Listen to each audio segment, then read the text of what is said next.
Russia withdraws its last Black Sea Fleet ship, quietly accepting defeat in the sea warfare against Ukraine. There are two immediate implications.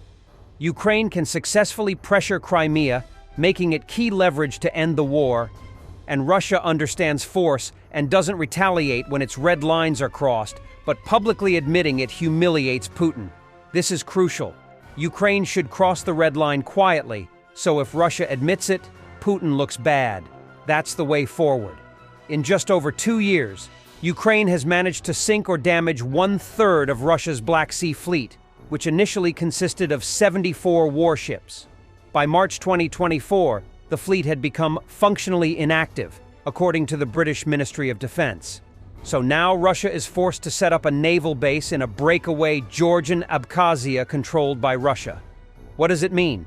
Russia can and will be contained. This morning, at least one Ukrainian underwater drone operated against Russian-occupied Sevastopol. Russian choppers and ground personnel in the port engaged it, potentially hitting it. Since drones usually operate in swarms, I assume that there is more going on.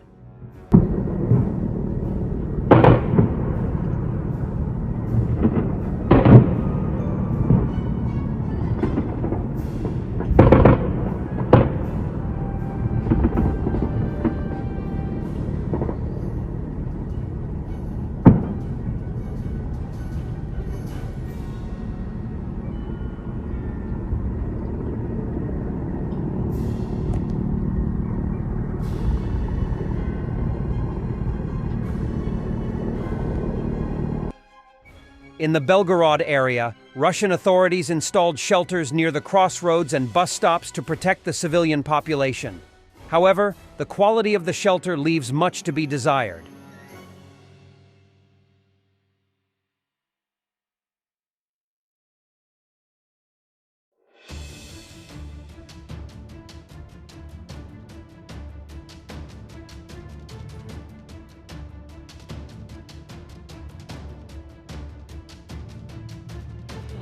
Russian air defense feels like in Belgorod.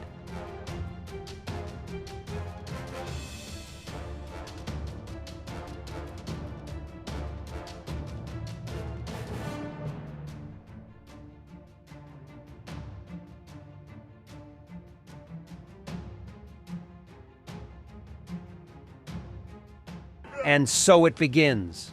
A Russian in occupied Crimea walks down the street shouting that Ukraine will soon take back Crimea, shouting that he's not happy with the Russian government because of how things are going. They know Crimea will return to Ukrainian control. Что? Да любились соси у него! А он хочет и пидор! И сосать будет он! Большевые ебаные!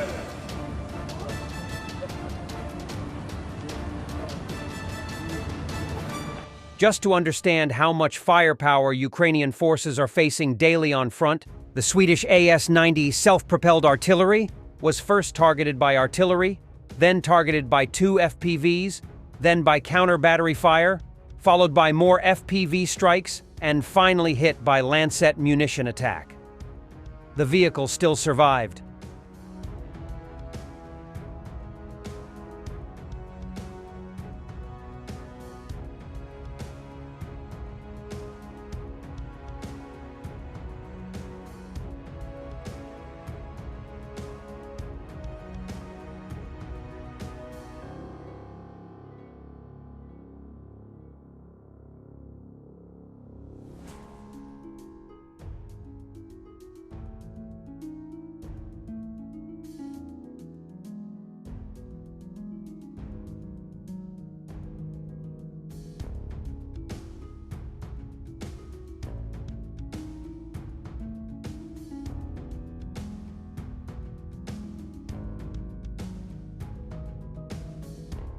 As I said earlier, Russia is experiencing a huge labor shortage due to the war. Russian companies have started to actively recruit employees from Africa due to the shortage of personnel, according to the data of the HH recruiting service. At the end of the first half of the year, the number of Russian job openings in Kenya increased 39 times, in Zimbabwe 14 times, in Cameroon 8 times, in Zambia 7 times, and in Algeria 5.7 times. Actually, I would not rule out that the recruited foreign employees will end up not in Russian plants, but in the trenches in Ukraine. Who wouldn't want a brand new Russian loaf van for over $20,000? Just look at that Tesla-level build quality. Вот она рытвина, вот он какой-то волосок у нас, вот у нас здесь куча мусора и пыли под краской. Также отдельно стоит заметить, как они штамповали железо. Вот эта штамповка железа и сварка стоит 2 миллиона рублей. Оцените. При этом в салоне не хватает пластика. Герметик вообще заслуживает отдельного внимания. Вот так вот герметизирует машина за 2 миллиона рублей. Так, оцените, какая здесь штамповка у нас идет у автомобиля за 2 миллиона рублей, не перестану я говорить. При этом здесь уже начала появляться ржавчина. Ржавчина у нового автомобиля. Russian propagandist Mardan comments on the Western weapons Ukraine receives. It may not be very modern, but we're not fighting with T-90 tanks as well. It kills Russian soldiers, not 1 and 2 of them. He does not sound optimistic. Это, конечно, стратегически не поможет, но все это железо, оно может быть, конечно, и не очень современное, но у нас тоже там не только Т-90 воюют, мягко говоря. Тоже с хранения, в общем, снято такое, что давным-давно в музее, по идее, должно было стоять. И вся эта техника, она убивает русских солдат. Я, собственно, как бы с этого и начал. Мне вообще кажется, что ну вот и любая форма иронии по отношению к нашему противнику, она, ну, на 3-м году войны уже, в общем, там, ну, она ни к чему.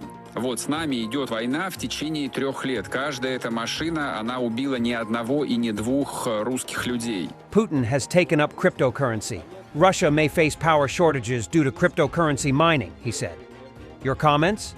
Is he as good in cryptocurrency as he is in history? Факторы такого роста в целом понятны. Это сравнительно низкие цены на электроэнергию у нас, мобильность оборудования для майнинга, криптовалют и так далее. Но что здесь должно привлекать наше внимание и что здесь настораживает? Неконтролируемый рост потребления электроэнергии для добычи криптовалют может привести к дефициту мощности в отдельных регионах.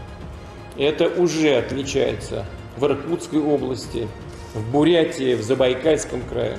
Вопрос на самом деле острый и чреват серьезными последствиями для предприятий систем ЖКХ конкретных городов и поселков.